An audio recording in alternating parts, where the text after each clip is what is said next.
Kwa hapa tunaarifiwa kuwa serikali kupitia mpango wa taifa kudhibiti magonjwa kwa kushirikiana na wahisani wamejipanga kudhibiti kutokomeza magonjwa yote ambayo hayapewi kipaumbele ifikapo mwaka 2020. Halima Kiondo anakuja na taarifa ifuatayo.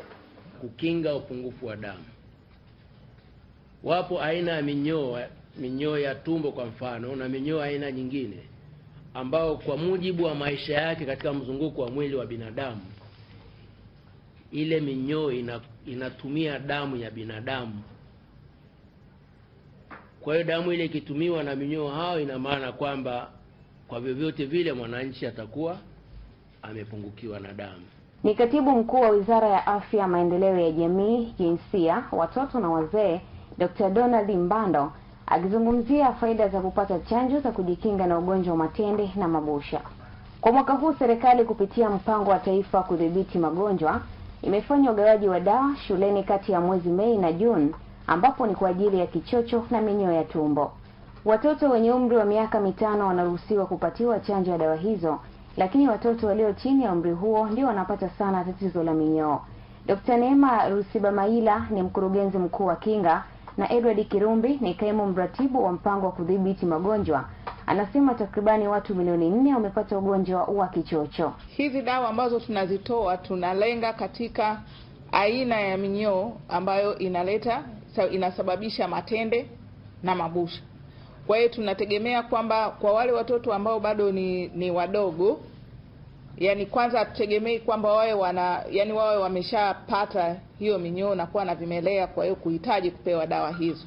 Lakini kwa minyoo ya kawaida ya tumbo tunakubali kabisa na tunafahamu kwamba watoto wanapata, na ndio maana huwa tuna zoezi ambalo tunafanya kila mwaka mara 2 ambayo watoto wanapewa dawa ya Mebendazo ambayo ni kwa ajili ya minyoo hiyo ya tumbo pamoja na vitamin A. Unakuta mwezi wa 12 na mwezi wa 6 nchi nzima kuna hilo zoezi la ugawaji ambalo linahusu watoto chini ya miaka 5.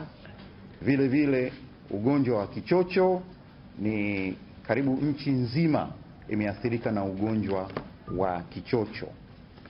Matende na mabusha nayo vile vile takribani karibu nchi nzima, japokuwa ule uwiano au kiwango cha ugonjwa au cha maambukizo kinatofautiana kati ya mkoa na mkoa. Na kwa upande wa ugonjwa wa trakoma ambao unaletea vikope, wenyewe umeonekana katika tathmini za awali au utafiti wa awali kwamba upo katika mikoa 18 na takribani watu milioni 12 wameathirika na magonjwa haya. Kuhusu mpango wa kuongeza maduka ya dawa nchi nzima, ambapo tayari kwa mkoa wa Dar es Salaam hospitali ya taifa ya Muhimbili uwepo wa duka umeonekana. Nini mkakati wa kuongeza maduka ya dawa katika mikoa mingine? Tunaelekea katika hospitali za kanda, za rufaa za kanda. Wiki iliyopita nilikuwa hospitali ya rufaa ya Mbeya na nimekagua jengo limekamilika. MSD kama sio mwishoni mwa mwaka huu basi mwanzoni mwa Januari watakuwa wamekamilisha. Hospitali za rufaa za mikoa pia itaingia, ni awamu nyingine itakayofuata. Tayari hospitali ya rufaa ya mkoa wa Arusha, Mount Meru Hospital, umesha provide space. Zoezi hilo la kugawa kingatiba ya ugonjwa wa matende na mabusha katika mkoa wa Dar es Salaam imepangwa kufanyika kwa muda wa siku 5 kuanzia tarehe 19 hadi 23 Disemba mwaka huu. Dr. Donald Mbando anakumbusha wananchi kujitokeza kwa wingi. Ninalopenda kusisitiza kwamba dawa hizi zitatolewa bila malipo, kwamba mwananchi hata gharimia mapokezi na matumizi ya dawa hizi.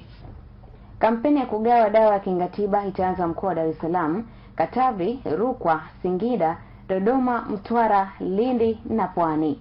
Kwa mujibu wa takwimu zinaonyesha ugonjwa wa matende na mabusha umeathiri sehemu kubwa ya jamii, ambapo inapunguza uwezo wa wananchi wa kushiriki katika shughuli mbalimbali za ujenzi wa taifa.